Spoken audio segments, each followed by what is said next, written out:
Hi, it is Writing Wednesday on Thursday because I was in transit yesterday. This is Janet Fitch, and this is Writing Wednesday on Thursday, where I answer your writing questions, questions of morale, questions of craft, questions of whatever it is you want to talk about. So feel free to ask questions in the comments. I'm sorry for the postponement. I'm going to be on the road for the next 6 weeks or so. And so things might get a little bit disorganized, but I will be doing it every week. So I will continue to do a Writing Wednesday and try for Wednesday when I can make it.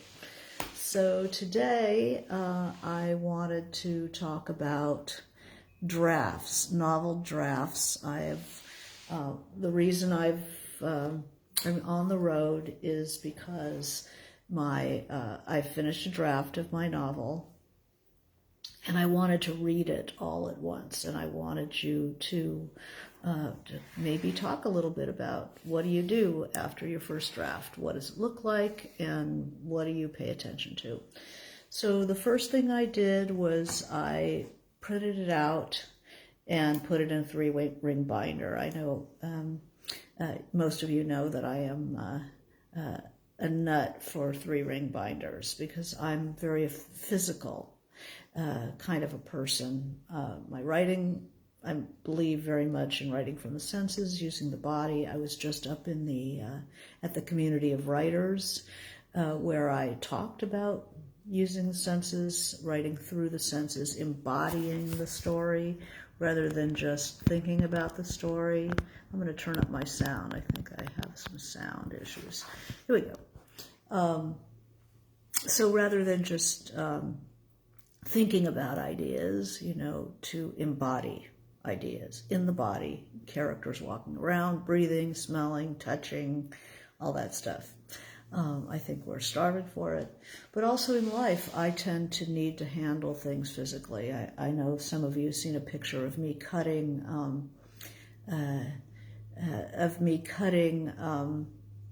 white oleander, and I literally had to print it out, hang it on a clothesline across the room. You can see this on my website.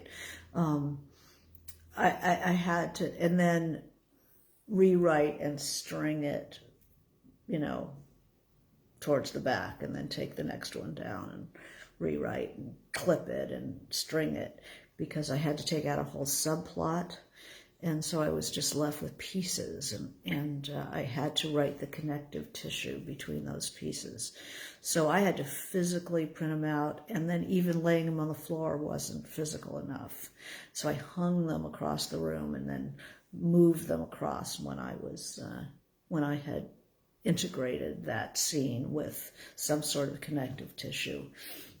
So this is what my novel looks like at the moment.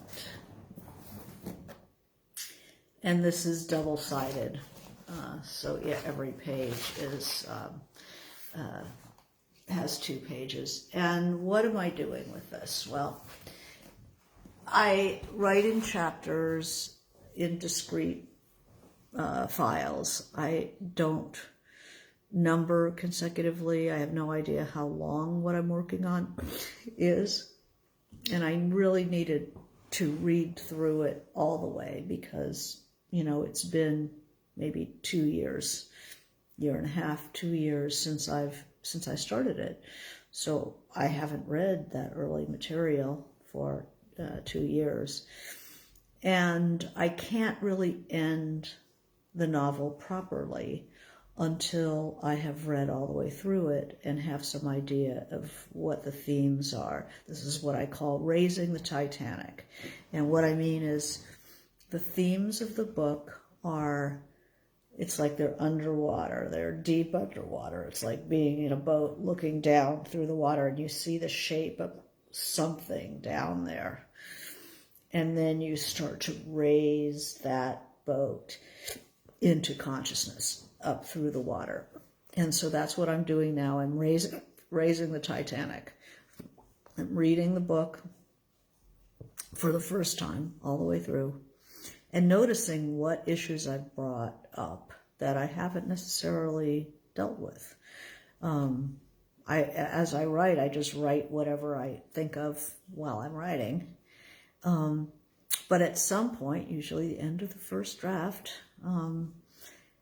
it starts to become essential to understand your book, to understand what the hell was that about. Because you got a lot of pages. I probably have 600 pages here. And I can't get an ending until I know what it's about, because the ending closes out the main themes of the book. So you have to join the, you have to bring everything you've raised together to get a satisfying ending. And what I was thinking a lot about this, I went to see a play in Ashland, Oregon, which is on the ash. I was supposed to be seeing something else, but in an outdoor theater, and they canceled it because of the smoke. So we saw a different play. And my husband is also a writer, so we tend to rewrite what we see as soon as we've seen it, like, you know, how I would have done it. What I noticed was that the play wasted a lot of time on elements that did not relate to the central problem of the play. So the central problem of the play was about a war photographer, conflict photographer, who is caught in a blast, has somewhat forgotten her, what happened to her. She is in Istanbul, so she's been evacuated from the war zone. She's in Istanbul. She's with a woman that she has had an on and off again affair with over the course of years. And she's still hot for this woman, but she's been a terrible partner. And the woman is like still invested in her to the point of wanting to, you know, at least take care of her or be there for her as she's recovering from the trauma of this latest round of conflict that she's been photographing. But it's not about a love story, and it's not, her mother comes out from California, sort of a stereotypical goofy Californian, and she gets some mileage out of the mother, but it takes up space in the play, and it doesn't relate directly, except tangentially, to the central issues of the play. The central issues of the play were about being a conflict photographer or journalist of any kind, that sort of distance you have to have from your subject matter to record it. So it's sort of soul-killing in a way on that level, but it's also soul-killing, you know, because if you allow the trauma of other people suffering to deeply affect you, then you're traumatizing yourself. And how do you do your work that way? An underlying and not fully explored theme of this thing was the suffering of others. How do you handle that? And then there is witness. And she doesn't talk enough about why one becomes a conflict photographer. It's not just for the excitement. It's not just for the opportunity to look at people suffering. It is this notion of witness that is a really important and elemental value. People tend to look away, and, you know, conflict photography is a way of, it's seducing people to look at something and not turn away. Now, it's a delicate thing. And instead, we get the love affair, we get the mother from California, we get the fact that she was, spoiler alert, if anybody's going to see be in Ashland and see this thing, sorry. You can stop your ears for a second. But there's also evidence that she has been a drug addict. That's part of the difficulty with her host, this woman who's had the on and off again love affair with her. And it turns out that some other photojournalist, conflict photojournalist, has been her source and gave her something that kind of kept her from being fully present when the big blast happened. So, was she a drug addict? Is she not a drug addict? She has texts from the guy who didn't quite know what he gave her, just knew that it was really strong and told her to be careful and it could damage her memory. And I thought there could have been so much more of value around the central issues that the play proposed if there had been more contact with this other photojournalist, or even eliminate the mother, maybe even downplay the lover relationship and stick this guy in there so they could have conversation about the moral and the ethics of being a conflict journalist, conflict photographer, because that was the central problem of the play, but it spent so much time on other things that it kind of felt like it missed the point. And I worry that the book that I'm working on, I've invested a lot in relationship with secondary characters, issues chapters that don't deal directly with the subject matter of the book, which is issues of memory and issues of forgiveness. Is forgiveness just forgetting what happened? And what do you do if you remember really well what happened? How do you ever recover from that kind of trauma? Also, it's a situation where it's a parent who is becoming demented and who just doesn't even remember what happened. How are you going to get absolution? How are you going to get satisfaction? Even an apology that would be in some way healing. It's a middle-aged person, so they've been dealing with these stories that they've told themselves since they were a kid, and allowing that trauma to shape their life, really. There's an estrangement that's been going on for decades. And so what I'm doing is I'm reading it now that I know what the book is about. I'm going through it, and just like this play that I saw that I rewrote in the car afterwards, its big failing, that play's big failing was it spent too much time on issues that weren't central to the play. And I fear, and I suspect, that the first draft of this novel has a lot of stuff that doesn't need to be in there. So I'm just going through, and you should see it, I'm just going through page after page, or pulling it out and pulling that section out, putting it at the end, in case I want to use some of it, I can resurrect it. But right now I'm spending the first draft bearing down on what is this book really about, and making sure that at least the first draft, or the second draft, I guess it's next, is going to pare away this extraneous material that I'm very good at creating characters. They just keep popping. I'm just that kind of a writer. I create characters.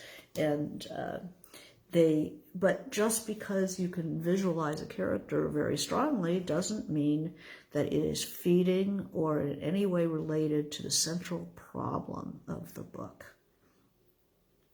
So now I'm removing, I might be removing some very charming characters and some very good scenes because they don't relate to what the frickin' book is about. And when people say kill your darlings, like anything beautiful that a writer writes should be excised. It's like, no, that's not what needs to be killed. What needs to be killed are these things that are terrific in themselves, but don't come back to comment on the central issues of the book. So I'm trying very hard. So that's going to be what I'm going to be doing the next 6 weeks. And I want you to know everybody who's saying hi. I say hi to you too, Jeffrey and Wendy and Gloria, Peggy, Alyssa, MJ. Hi, MJ. Matthew. Appreciate your being here. So talking about drafts, like what do you do with different drafts? And so this novel, it seems that, the first draft is just creating. You're just creating. It's like knitting granny squares, if anybody's made crocheted blankets. I'm just crocheting granny squares and piling them up. Now, I see that most of my, not most, but at least a third of the granny squares that I have created for this blanket that I'm making really don't have a major place in this. And it's taking time and attention away from the central issue of the story. So now this draft is, what I'm doing now is removing all of that material, or a lot of it, as much as I can. And it's sad because these are charming characters. I did it during the pandemic, so I created heartwarming characters and stuff just because it made me feel better. But it's not addressing the central issues. So I'm going to raise the Titanic. I see the Titanic down there. I see the issues now. I see what the thing is about. And now is my time to pull it up into consciousness. Create a coherent structure. And I don't mean structure by how the plot develops, but a coherent form of issues, a coherent set of issues, and using that as a criterion as to what to leave out. The other thing I'm doing with this draft is I have a character, not the protagonist, who has a very strong voice, and I had been letting that character have their own chapters, their own point of view chapters. And the difficulty that I can see now that I'm reading the draft is that the strength of this character, not the central character, the strength of her voice has been leeching energy from my protagonist and her voice, because there's a similarity between the two protagonist and antagonist. There's a similarity in the worldview. It's a generational thing, right? But I can't be allowing the antagonist to overshadow the book. It's not her book. It's not her. The problems of the book are not her problems. They're the protagonist's problems. And they undermine her voice. It's a first-person narrative. And it's because the antagonist is so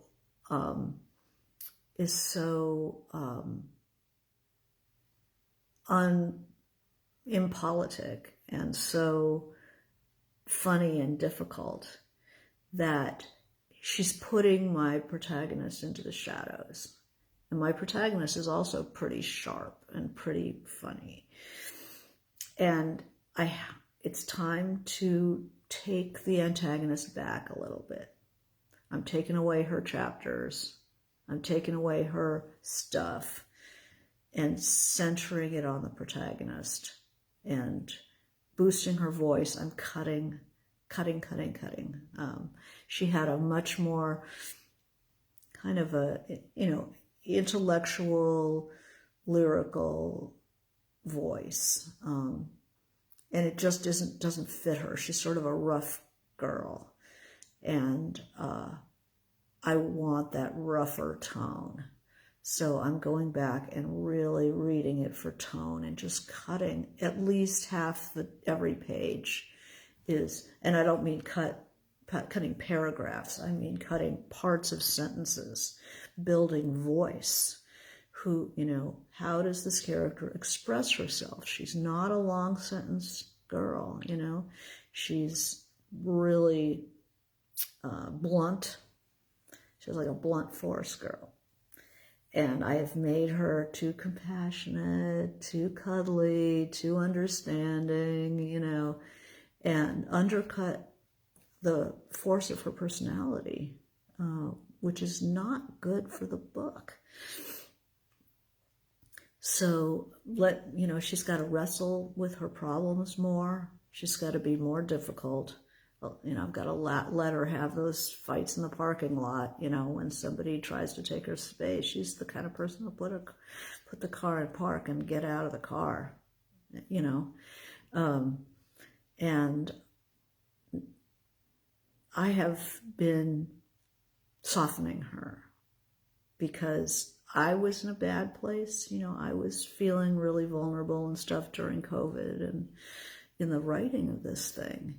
And I wanted to, I just didn't want to have that much conflict. It was really, I was just beat. And now that I'm feeling better, I'm out of town. I dumped all my responsibilities. I'm going full Gauguin, I'm afraid. I just packed up and left it all behind.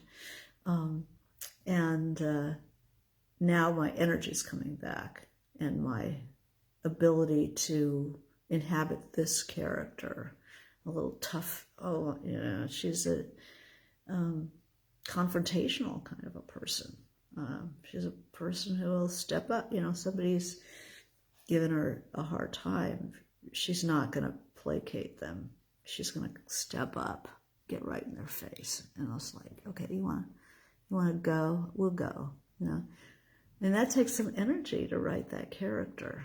And you have to avoid placating the tired self, the one that wants the cozy, cute, sentimental thing. It's like, yeah, I know. So you have to deal with your own stuff so that you can come in and do something with your book. So we've got some good comments coming in. I'm gonna read these. So let's see. MJ says, have you decided at this stage whether this is close third or first person past tense? It is first person. And I had been writing it in first person past tense. Everybody knows I'm not a big fan of first person present tense, but I might do a draft in first person present tense because I feel her very strongly, and then cut her back into past because it's been too genteel, It's been too... The distance is enough that I can describe things and stuff, but I need to get in there a little tighter. And then who knows, maybe another draft I'll do in third so I can really pull back and describe the character from the outside. She has a certain kind of internal process that the distance of third, I don't think is going to serve this. MJ was at the Community of Writers, and I actually was on a panel about point of view with Amy Tan and Tiffany Unique, who are both just brilliant writers. And it was not really a panel, it was a round table, so we were all asking the questions and interacting. And I did say I don't like present tense. I don't. And yet here I am, never say never, all tenses at all points of view have strengths and weaknesses. And I'm ready now for some of the strengths of first, and especially even trying the present tense. So we'll see how that goes. So Shona says, I am in exactly the same place with my first draft. I'm drifting from central issues. Yeah, this is the job of the second draft, or really reading through the first draft and getting rid of the extraneous material that you've created for whatever reason. But what if the issues change over the course of the writing? Do you still kill your darlings and force the story back to its old track? Well, no. If the issue has changed, if say you started and it's about revenge, you think it's about revenge, but when you read the first draft now, when it's done or mostly done, or as you're trying to find an ending, is usually where you have to figure out what it really was about. Because how can you get an ending if you don't really know what it was about? And it turns out that it's a story about aging, not revenge. Then in the second draft, you're going to go through and notice, or when you're reading the first draft and you've got your pen, you start noticing, oh, here's somewhere I can talk about aging, You just write, character considers, that she can't bend over anymore, her back goes out, or somebody asks her, can I carry those groceries for you, ma'am? And you actually need somebody to carry the groceries. That's a moment that you can write in on your draft, that I need this to be a moment about aging. And then you start to pull the Titanic up, and notice and sculpting what you have to highlight the underlying point of the book. Very subtly, but you're building it. But you don't force the story back in its old track if you really feel that it has changed in what you're getting at and what it's about. That's part of the evolution of a book. I didn't know that I don't know what I'm writing when I start writing. I don't know what the point of it is. It's just this really interesting character in a situation that's putting pressure on who they are. And then you see, as you go along, suddenly you notice, oh my God, this is really about memory, And what do I have to say about memory? Gotta think about that a little more. So let's see. Jeff says, have you ever had stuff from one part of a story that you cut out and reused it somewhere different, like a different book or a different part of the same story, possibly slightly changed to be able to refit? I have moved things around in a draft, absolutely. But sometimes there's something you've written that you like, but it just never fit. You can never find a place to put it. I had that happen in, I think, every book. It just doesn't fit. And then you just put it aside. And you think, oh, maybe I'll use it somewhere else. But you never do. I remember when in White Oleander, I had backstory on Ingrid, the antagonist.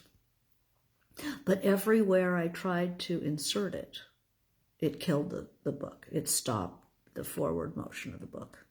So, you never sacrifice the whole to the part. If something doesn't fit, it's gone.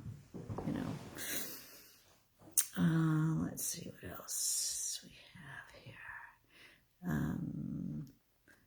MJ was saying intensive character development process. Always character development process. Getting to know your character better. I was up in Northern California where my character lives, and seeing her milieu reminded me there were things about her that I didn't get into the book yet. She didn't have any tattoos. This woman who dates inappropriate men, living in the gold rush country, kind of a tough woman, very independent, and no tattoos? Come on. So now I have to think of what tattoos to give her. Does she have a sleeve? Is she covered with tattoos? Or just a couple? She's a visual artist, so it's, she's not just going to be a sketch pad. She's going to, have something. Does she have a theme for herself? What would she put on her body to never forget? So then we have memory and is knit back in there. So MJ says, wondering how you approach time frames at this phase. I've already got my time frame in a first draft. I kind of know, are we looking at weeks? Are we looking at months? Are we looking at years? I would say we're looking at maybe 2 or 3 months. And then maybe there'll be a coda, coming back in 5 years or something. But I kind of am looking at 2 to 3 months. So in general, I know the time frame. I knew that White Oleander would be basically, following a teenager through adolescence, and then there is somewhat of a coda. In Paint It Black, I knew it would take place just in a couple of weeks. The Revolution of Marina M and Chimes of Lost Cathedral, I knew I was going to follow the Russian Revolution, so I would start before the revolution, in media res, or what is it, antebellum, before the war. So I was going to start in 1916, and I was going to take us all the way through the Russian Revolution, which ended in 1921 with the failure of the Third Revolution, the Kronstadt Revolution. So I knew my time frame, so that was going to be 5 years. So Jeffrey says, I would love to see the prequel of White Oleander focusing on Ingrid's story, the stuff you cut out. I'm more likely to write that book than I am to write the any kind of continuation of Astrid's story. So Wendy asks, at what point do you let someone else read what you've done? Well, I have different kinds of readers. I work with a writing group who sees everything. We meet once a week, and they see everything that comes through. So at a certain point, their ability to see something fresh is not happening. They've seen draft after draft, and I have seen that with them. So they're good at, if I write a chapter to replace another chapter, they can go, oh yeah, this is going to work, or you've forgotten that your character blah, blah, blah. This seems to contradict. So they've been in it almost as closely as I have. Then I have a friend who she's my clean reader. And when I'm done with the book, or feel that I am done with the book, I will give it to her. She's not a writer, but she's a fabulous reader. She's an artist. And she's read all of my books. She's been my clean reader. So at that point, that'll be after, here by drafts. I have the first draft, just getting it out there. And then second draft, after I've figured out, have some idea, what the hell is this thing about? Second draft is taking out all the extraneous stuff, rewriting it, you know, getting it to work kind of on the plot, on the dramatic level, you know, that everything is feeding the central ideas and that it's building on that foundation. And yeah, you can have side roads and stuff, but they can't lead away from the subject matter. Even the side roads loop back into the central problem. Maybe it's a relationship with somebody who's, say, if I have a novel about a thief, but maybe I'm kind of a petty thief. I have ambivalence about my being a thief. Maybe a subplot will be my relationship with somebody who's a professional thief and really cold-hearted, not give a shit about it, not give a thought about it, so that my character can see themselves in a mirror that amplifies their dilemma. But everything should resonate with the central issues. Otherwise, you're writing, you don't have to write 2 different books. You won't want to write that book. So often it's making sure your protagonist is doing their function, I mean, sometimes we end up writing a book, first draft, and realizing that we have picked the wrong protagonist. Maybe we were writing the antagonist, and it's like, no, we got to change the protagonist. So sometimes the second draft can be very different than the first. But it's where you make the wheels, the cogs all mesh together, and the machinery is working. And then the third draft is often, you know, going through, make sure the senses are there, you know, kind of building the layers. You know, is there a memory that needs to go here? Is there, you know, what's that room smell like? You know, where's the light coming from? Where's the, you know, making it real? And then the last draft is usually language. I read it out loud. Is it beautiful? You know, I should be able to pick that book up anywhere and read in front of an audience and excite that audience for my book. It should be that beautiful. Everything has to be beautiful. After I'm done with that pass, then I will give it to my first reader, the clean reader. Sometimes I'll have somebody read pieces of it if I have areas that need a kind of a specialized knowledge, and I have used information garnered from reading and what have you. I might find somebody who is in that profession or who accounts for that kind of a view or has had that experience, and have them read that section and go, well, what do you think? Did I get it? Did I not get? What didn't I get? Often they have really good suggestions, things that you didn't think about. And then you'll incorporate that as well. And once that, and what I do with that clean reader is, it's a lot of timing, pacing. I ask her to write down anything she thinks is boring. Just write boring in the margin. You know, don't spare me, because this is my last chance to get it. You know, if the reviewer says, you know, oh my God, you know, she should have done this, she should have done that, like me and my husband after that play, thinking about how we would rewrite it. You do not want to know that after it is in print.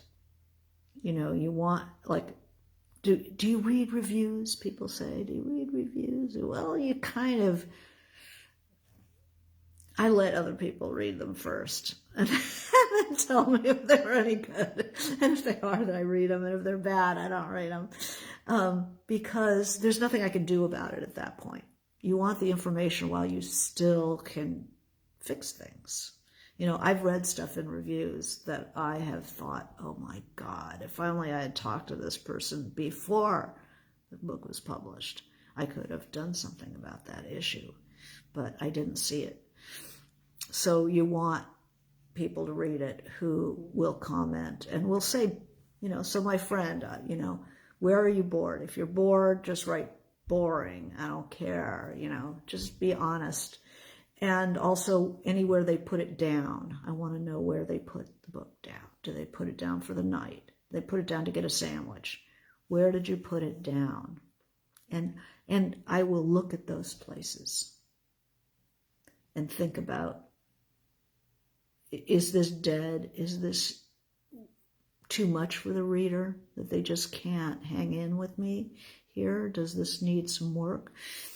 Knowing where, if anybody is in a writing group, noting just where the person has a problem rather than putting it in summary, like a chat, like a paragraph of what's wrong with what's wrong with this, or where the problems might be, or what the problems might be. Even more important is where the problem is. Because otherwise it's very general, and you're looking at your chapter, you're looking at your book, and it's like, overly sentimental. It's like, but where? Whereas if they've written on the manuscript, I don't believe this, like where Danny and Lorraine are making up, and your reader has said, this seems like bullshit or overly sentimental. I know exactly where the problem is, and that is super helpful. That is much more helpful than a general kind of comment. So Carla says, in your once-a-week writing group, how many writers participate, and how many pages does everyone share? I'm interested in the process. I think I would benefit from more structure and deadlines. Yeah, I write a lot. I come up with a lot of pages. And so for me to meet every other week, I've seen writers group like this every other week or once a month, it does not meet up my needs. I need every week because I'm always producing so much. And it's generally, we have 5 people, but generally not everybody can make it every time. So it's usually 4 people on a Zoom call, or pre-pandemic we would meet in person.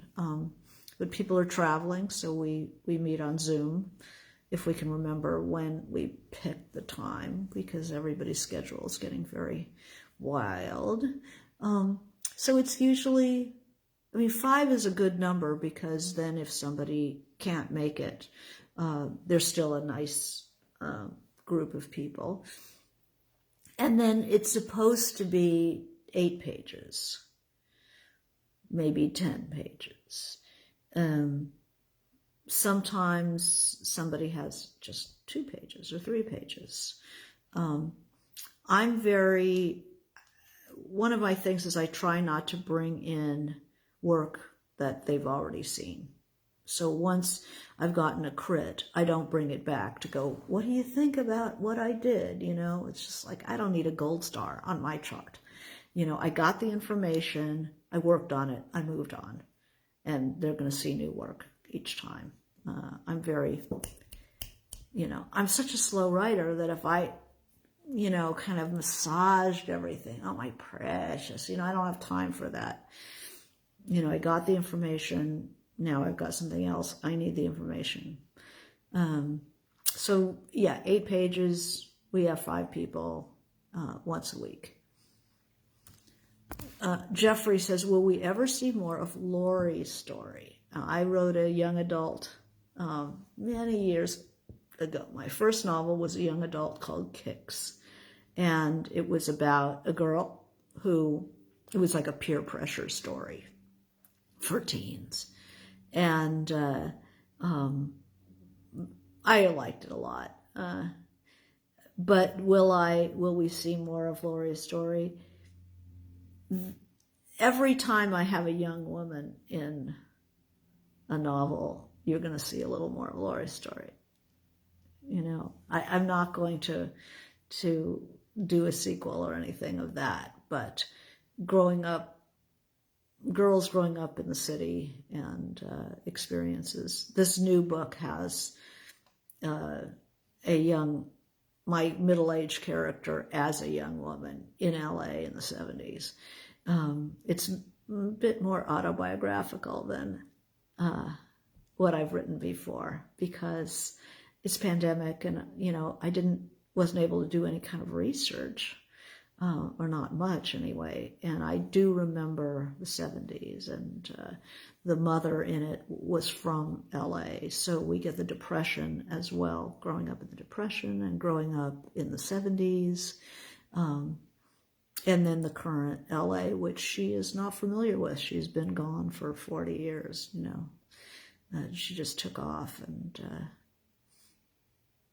tried to build a life for herself. And now she's back and trying to deal. So Wendy says, we have 5 to 8 writers and try to limit readings to 4,000 words. Like 4,000 words. That is how many pages? 12? I'm not good at words. I'm still back in the olden days of pages. So pages a page is like double space is like 250 words. So 1,000 words is 4 pages. So it would be 16 pages. So 5 to 8 writers, 16 pages. That's a lot. Because we read our stuff out loud. We read our stuff out loud and then talk about it. So this is probably a read it on the page first kind of. We send it ahead of time and only read aloud a section. Oh, so you read 8 people can read 16 pages and talk about it? That's a lot. That's a long session. That's like a half day, huh? How do you get 16 pages for 8 people read in 2 hours? That's a hard one to figure out. Other people work their writing groups differently. They do one where you read an entire manuscript. So they might meet every couple of months and you read an entire manuscript, and then you'd spend the entire meeting on the one manuscript. People do that, or they'll do 50 pages. You read it ahead and mark it up. The reason we do, one reader each session, 2 hours, that in Wendy's group. So that's interesting. See, I couldn't do a group like that because I have too much work, and I want to see, if I'm going wrong, I can't wait 6 weeks. I want to know right now if this doesn't work, because if it doesn't work now and I keep building on that, by the time it's 6 weeks have gone by, I could be in real trouble. So I try to, I really like the once a week, and it keeps everybody moving ahead. It's like you don't just kick back. If you're going to be on for 8 pages in a week, you start working. But they all work differently, and they all work. I mean, that's the interesting thing. Writers groups all work, but they all work differently. And this one works well for me and the people that I'm working with. But there is no right, it's like anything else. There's no right way to do things. There's just what works for you. We do better with, many of us were in a writing group together with the writer Kate Braverman. And she did it this way, that you read aloud, you mark on the page as it's being read aloud. And so you get very good at spotting things really fast. And what's great about that, working that way, is you never have homework. You don't have stuff you have to read ahead. It's all in real time. I teach that way. When I was teaching at USC or wherever, I rarely took work home. I did shorts. And I would read people's shorts. But except for the community of writers, where you mark it on the page ahead of time, and then you bring it in, and everybody talks about it.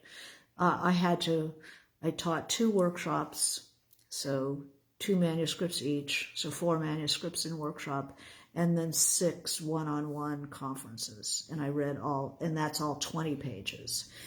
So I read a lot. It was a lot of homework, but it's good, and I do it. I like, this is the first time I've done a face-to-face teaching in a long time. And so it was great to see everybody, and everybody was super COVID safe. Nobody got sick. It was kind of a miracle. Yeah. So let's see. Any last questions that I can answer about drafts of novel drafts? It's shaping. The novel is not the novel until it is published. It's fluid at every point. I could change point of view. I could change tense. I could change tone. I can, I did find out what the book was about, so I can start sculpting it, shaping it, getting rid of the extraneous, and then taking things that I want to keep and making sure that they feed back into the meaning of the book. So seeing that play, which was interesting, very professional, but problematic, I think, thematically. Not thematically, but the way it developed its themes vis-a-vis the amount of stage time different characters got. I thought that it didn't use its time correctly. Everybody's a critic. So Wendy says, do you think Raising the Titanic applies to a short story collection once all the stories are finished? Well, if they're all finished, there's not much you can do to raise the Titanic because they're done. I mean, Raising the Titanic means shaping the material to better represent what issues you seem to have chosen to work with. And that's not a conscious decision. That arises from the material. It's like, oh my God, this is a book about, aging. I didn't know that was what it was about. I thought it was about these sisters. I remember thinking White Oleander. I thought that was a portrait of an artist as a young girl. How an artist develops. I thought that was what it was about. And my editor said, the person who finally bought it, said, no, this is a story about, this is a mother-daughter story, and it's about identity. And, I had to obviously change the way it closed, because the endings of books reflect what they're about. And if you miss what it was about, then your ending isn't going to be any good. And people are going to read it and go, yeah, that wasn't very good. Wendy says, do they need to have that coherent set of issues? A short story collection has, you do sort of meditate on your collection and figure out what are the connections between these stories. Like, I wrote a bunch of stories when I was a young writer, and when I first was introduced to this guy that I was hoping would be my agent, he read the stories and he said, this is not a collection. This is just a bunch of stories. But if you ever have anything I can represent, I'd be happy to represent you. So what it meant was the stories had no connection. They didn't have a thematic connection. Stories can have a thematic connection. They can have a location. They're all set in the same town. They can have a familial connection. They're all about people from the same family. They can have a stylistic connection. They can have, they can divide up into sections. So the first section is about, backwoods Canada. life in backwoods Canada. The second section could be about, struggling artists in New York. And the third section could be about recluses in the Pacific Northwest or something like that. So that's kind of a geographic division. So you can divide them, but each section then would have to have some coherence. If my stories were wildly all over the place, wildly, not one story was set in the same locale, same theme, same style. It was just a mess. It's like, think about putting a gallery show together or putting a wardrobe, the 10-item wardrobe, creating a collection of clothing. They all fit together in some way. You're not going to have the jeans, the overalls, and then the evening wear that's very fluid, and then a bunch of tropical stuff. It's just, if it was a 8-course dinner, you'd just make your person sick. My mother hated potlucks because everybody brought the food that they knew how to make or that they liked, but it didn't go together. And you could just, it's like, it always kind of made you a little, or she thought it made you sick. I don't know, I'm not that fussy, but I'm fussy with my fiction, but not with my food. I don't care that much. If anybody wants to cook, tacos and satay and, spaghetti, it's fine with me. So yeah, there's got to be something pulling a collection together, just like a wardrobe or a gallery show. You can't put everything in there. It has to have some kind of internal coherence. Everyone says my short stories are the beginning of a novel. Interesting, very interesting. Well, I thank you for joining me for Writing Wednesday. We'll be here next week, probably on Wednesday midday, but I will certainly post ahead of time if I'm postponing Writing Wednesday. The next 6 weeks I will be on the road and just concentrating on this, getting this next draft going. So thank you for watching, and wish you good writing. Okay, bye.